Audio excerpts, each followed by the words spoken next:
ಕಾರ್ಕಳ ಶ್ರೀ ಮಾರಿಯಮ್ಮ ದೇವಸ್ಥಾನದ ವರ್ಷಂ ಪ್ರತಿ ನಡೆಯುವ ಜಾತ್ರಾ ಮಹೋತ್ಸವ ಮಾರಿ ಪೂಜೆ ಉತ್ಸವ ಬುಧವಾರ ಸಂಜೆ ಸಂಪನ್ನಗೊಂಡಿತು.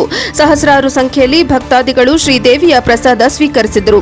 ಧಾರ್ಮಿಕ ವಿಧಿವಿಧಾನಗಳು ಶ್ರೀದೇವಿಯ ದರ್ಶನ ಸೇವೆ, ನಂತರ ಮಾರಿಯಮ್ಮ ದೇವಿಯ ವಿಗ್ರಹ ವಿಸರ್ಜನಾ ಪೂಜೆ, ನಂತರ ಶ್ರೀದೇವಿಯನ್ನ ಮೆರವಣಿಗೆಯ ಮೂಲಕ ಕಾಡಿನಲ್ಲಿ ವಿಸರ್ಜಿಸುವ ಮೂಲಕ ಕಾಲಾವಧಿ ಮಾರಿ ಪೂಜೆ ಸಂಪನ್ನಗೊಂಡಿತು.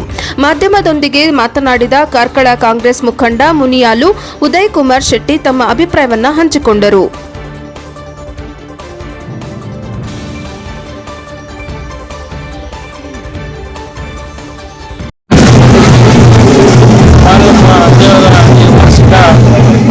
ಮಾರಿಯಮ್ಮ ಬಹಳ ಸಂತೋಷ. ನೋಡಿ, ಕಾರ್ಕಳದಲ್ಲಿ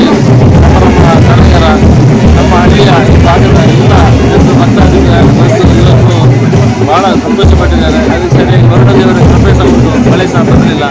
ದೇವರನ್ನು ಕಾಡಿಗೆ ಬಿಡುವ ಒಂದು ಪ್ರಕ್ರಿಯೆ ಬಹಳ ಸಂತೋಷದ ಕ್ಷಣದಲ್ಲಿ ನಾವಿದ್ದೇವೆ. ನಿನ್ನೆ ಶುರುವಾಗಿ ಸಂಘದ ಮಾರಿಯಮ್ಮ ಪೂಜೆ ಇವತ್ತು ನಿನ್ನೆಯಿಂದ ರಾತ್ರಿ ಪರ್ಯಾಪ್ತವಾಗಿ ನಡೆದು ಇವತ್ತು ಬೆಳಿಗ್ಗೆಯಿಂದ ಮತ್ತು ದರ್ಶನ ಆಗಿ ದೇವರಿಂದ ಕಾಡಿಗೆ ಕರ್ಕೊಂಡು ಒಂದು ಪ್ರಕ್ರಿಯೆ ಪ್ರತಿ ವರ್ಷ ನಡೆಯುವ ಕಾರ್ಯಕ್ರಮ.